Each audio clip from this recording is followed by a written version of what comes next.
everyone, this is Freddie with Younified Teams, bringing you a training on how to set up a group or event for your virtual parties. And we're going to start up with how to set up a group. So go to your home page on your Facebook profile, and this is from the desktop view, and click down here on the left. You will see a section that says groups, and under that you should see a little place that says create group. Click on that. It will take you to a separate page where then you can go up to the top and says create new group. A little box will pop up, and this is where you put in the group name. Now remember, in the New Start training and how to set up a virtual party video, we say use engaging, interesting party names. That's going to go in that group name spot. So really be creative. So right now we could do Laura's Lash Secret. Okay, and then who do you want to add to that group? Well, you would add your hostess to that group. If it's a party that you're holding yourself and doing yourself, begin adding your friends to it. But right now we would just add our hostess. So we're going to add Kelly Van Balcom as my hostess. And I just want to add one person right now as my hostess. And then I want to choose the privacy. Now, if we leave it open, anyone can see the group, who's in it, and what members post, and it floods the timelines. And believe me, even though you like to have as many people into your party and participating in your parties, flooding your timeline will turn your friends off, and also the friends of your hostess, and they won't like it. So a good choice is to choose closed, so anyone can see the group and who's in it, and members see the posts, and people can ask to join if they like to. So click create. That will take you to a choice of using these little icons. You can either skip it, or a little icon will show up with the name of your group party. A lot of times, just for my own benefit, since I have a lot of groups, I'll choose the little gift icon, and that just helps me know I'm doing a party, and brings me to the eye of the party. Now I can't find the gift icon right now. There it is. All right, and click OK. That will bring up your group, and in your group, what you'll want to do is you will want to add a cover photo. So maybe you want to make your own cover photo, or maybe you will use one of our standard ones. So you click on add a cover photo, you can upload a photo, and if we go to my cover photos, I could choose one, maybe this one, and upload that in there. And this cover photo I created on picmonkey.com, and it just gives a couple of different photos of the lashes and uses the unique name, and it's eye-catching is the purpose. So I'm saving my changes. Now then what I want to do is I want to create a pinned post. And in the pinned post I'm going to say something like, and you can find templates for our pinned posts in our virtual party training. But I'm going to say welcome to Laura's Lash Secret, and put all the little details in here, and I'm going to tag Laura in here, and I'm going to put a photo, attach a photo that is eye-catching as well, so people will it'll tell a story for them. So I have a file on my computer called Virtual Parties under my Unique.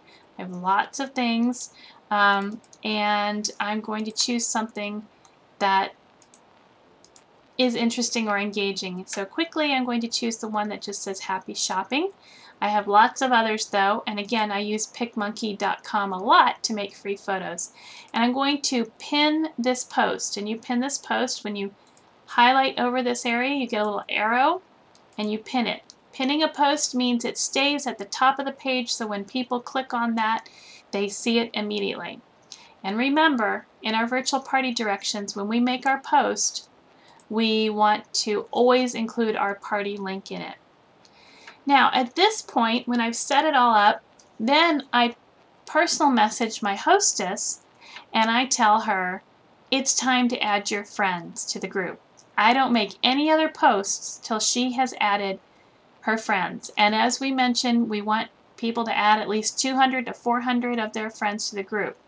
Now, the hostess, how she adds friends to the group is I send her the link to the group, and how you find the link to the group is right out here, up here, in the address of your browser. It's that right there. You just copy it and paste it and send it to her, and it'll take her right to it. And she adds friends to the group over here on the right in this box where it says add people to the group. That's where she adds people.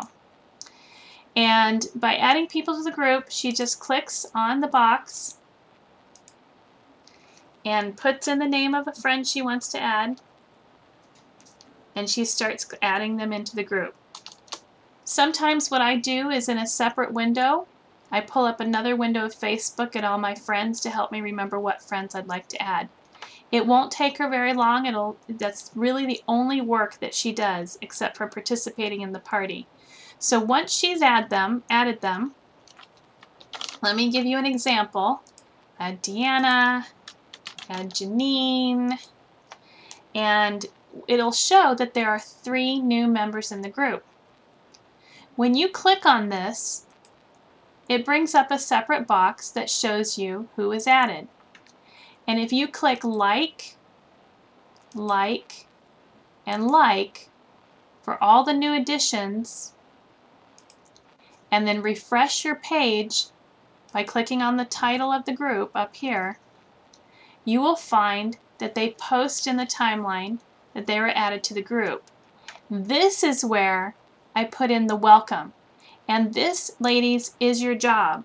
And this will take a little while for copy and pasting, maybe 30 to 40 minutes to post a welcome to everyone. But this is the personal welcome. So I'll say something like, welcome, and again, it's a copy and paste, and we have the copy and paste in the files on our website, on our training website.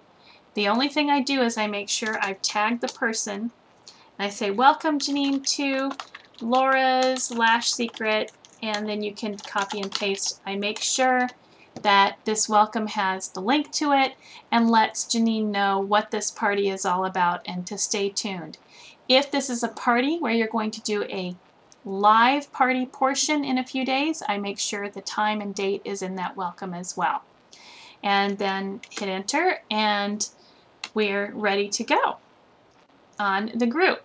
After all the members have been welcomed, then I begin the posting based on the kind of party that I've chosen to have. Now let's talk about how to set up an event. And how to set up an event is you go to your events up here in the upper left. On the top right, you will see create an event. Click create an event. And here you name the event. So Laura's Lash Secret. In here you will put in the details that you can copy and paste. Basically who it's for, what it is. You put it in, this is an awesome party. This is an awesome online party. Again, click copy and paste from our training files. You can add a place, and the reason why you would add a place is to keep the time current. But because we really don't have a set time, this is a 10-day party, you really want to say all online and just leave it at that. When is the date will be on a daily basis. So you can say on a daily basis you're going to renew it. Here's the key with an event. You cannot leave, once you've put in the date for that day, you can't leave it there. Every day you need to go to your events and update the date so it shows up on your hostess's and her guest's current calendar. Click create. So again, we have the option to add an event photo. So we will go ahead and add an event photo. I'll go to my cover photos and let's see, do the same one again. So it will load. You always have the option to reposition a photo if it's too large to focus on what you want, and then save changes. And then you will have the option again here to write a post, add a photo or video, and pin the post. And you will tell then you will invite your hostess. So we're inviting Kelly Van Balcom as our hostess. And again, I will give her the link that we find up here in the top left, copy and paste it, send it to her, and then she will start adding her friends to the event. Now, some keys about the event. Click Edit on the event, and you can always edit the description and details here. And you can edit your privacy by having it be public, friends of guests, or invite only. Putting it to friends of guests is very helpful because it helps the post be seen by the friends and the friends of guests. But invite only will actually keep it from flooding everybody's timelines and is really a better choice. And you save that. Invite here is a place where you can invite people straight from your friends list by clicking on them and then clicking send. So it's a very easy way to add friends. Hosting tab. Now, if you need to contact guests or copy an event or stop notifications, you can do all of these things. So the advantages of an event are that it shows up on the person's calendar on a regular basis because you're renewing the day, you're editing the day on a daily basis right here. The challenges of an event is if somebody does not decide to go to an event by clicking maybe or going, then the problem is that they will not see the notifications of your posts on their feed or their timeline. We find that groups do work a little bit better because it is posted on people's timeline because they've been added and they have the option of leaving the group. Regardless, as you've noticed in our training, you do need to make sure the hostess is inviting her friends. She's not just adding them to an event or a group, but she's inviting them by text, by email, by personal message, by phone call, and giving them an invitation. And either way, that will cause either an event or a group to be that much more successful. Okay, thank you for getting your party started.